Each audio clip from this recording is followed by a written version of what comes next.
All right, let's see how you did on the practice test. If you haven't completed this yet, please stop the video and try it on your own first. And you don't have to print it out. You could do it on notebook paper. In fact, that's what I did. Okay, let's work it out. Hint, using a table of values. Remember, when you're doing absolute value, you want to be on both sides of the vertex. This one is going to actually have a vertex on the origin. So I'm going to use -2, -1, 0, 1, and 2. The absolute value of -2 is 2 times 3 is 6. Be the same here. The absolute value of -1 is 1. 3 times 1 is 3. The absolute value of 0 is 0. 3 times 0 is 0. So these are the points that you should be graphing.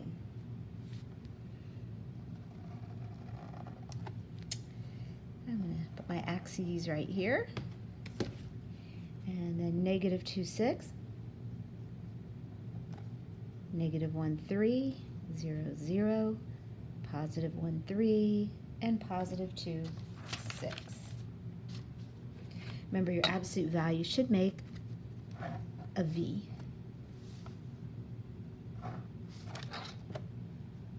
Okay, so the domain of that equation, x is the domain, and it can be anything. There's no limitations on what you can select.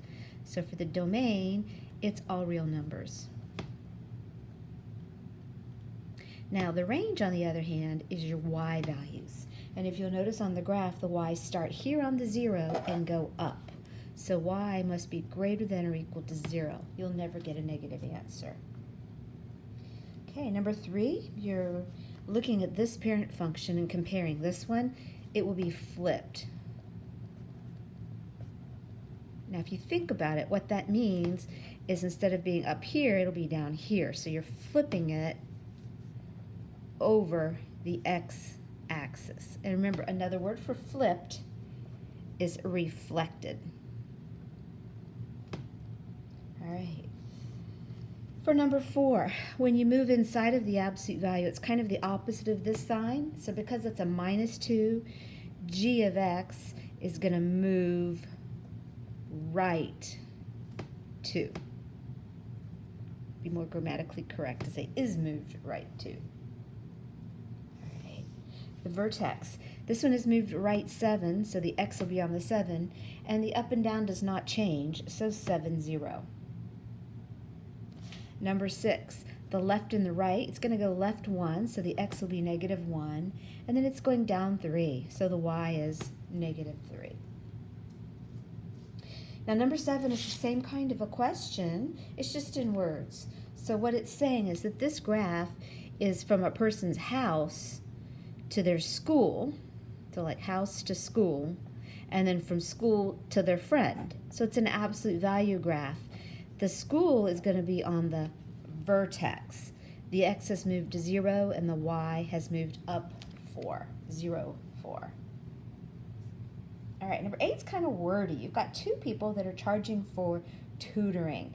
If I first look at Oscar, he's going to charge $25 for the first hour. But then he's also going to charge $15 for every hour or fraction of an hour. So he charges for a complete whole hour no matter what. So if he tutors for 5.5 hours, he's really going to charge for 6 hours. 1 hour at $25 and 5 hours at $15. Oscar is going to charge $100. LaToya, now she's got this function going on, so 5.5 will be in here. So 20 times 5.5 is $110.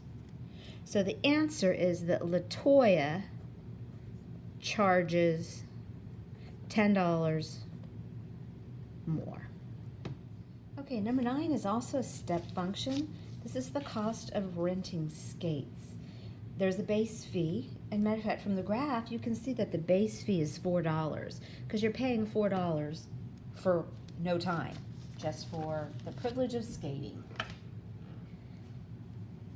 Okay, So for 2 hours, oh, you've got 2 dots. Remember, the one you're going to use is the colored in dot. So for 2 hours, you pay $6. For 3.5, it will be right here in the middle, which is this step, or $10. Okay, problem 10. This is a a floor function. See the little lines at the bottom? This means you're going to go down to the next integer, to the integer right before. So going down from 2.1 is 2, down from 3.8 is 3. Number 11, the little marks on the top are a ceiling function. So you're going to go up. Up from 7.2 is 8, and up from 5.4 is 6. All right, so number 12, you have a parking garage that charges $5 for the first hour and $2 for each additional hour or fraction of an hour. So once you go above an hour, they charge you the full amount. It's kind of like the tutoring question on number 8. So for 3.5, you're going to automatically pay for 4 hours. So 1 hour is $5, and the other 3 are 2, making 6 and 5 are 11. Okay. For 4.2, you're automatically going to pay for 5 hours.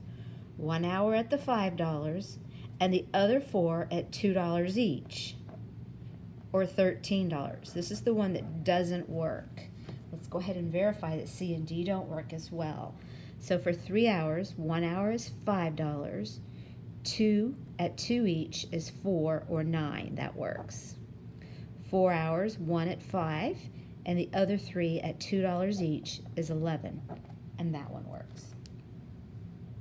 Now, using the same information on 13, you're going to park for 24 hours.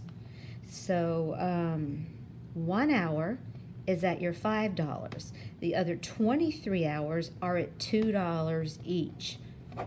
So 46 and 5 is $51. Okay, so for number 14, you've got 2 parts of a graph, a greater than 0 and a less than 0 graph. So if I draw in my axes, here in the origin is where the x is 0. So this first function is to the right of 0, and the second function is to the left of 0. Now, for this one, on the 0, not included, the y-intercept is 3, and that's open. It's not included. And from there, your slope is -1. That's going to be down 1, right 1. Make sure you have a negative slope, a downhill slope. But you only need the portion of it that is bigger than 0. So you only need this portion of the graph. So this part can be erased. Now, for the other half, y-intercept of 3 is included, so that dot's now colored in. And your slope is up 2 over 1. Remember, you can reverse that and go down and left. So this is the line for the second equation, but you only need the portion of it that's less than 0, so that's to the left. You only need this portion right here. So again, we can erase the top. All right, for practice, you might want to try to graph number 15 because it's the same type of problem. So if that was confusing to you, go back and graph this one, and maybe even go back and look at the homework. We did lots of graphs like that in our notes and in the homework. All right, so to evaluate the function at -5, that's this one because it's less than 3. So you're going to have 2 times -5 plus 1.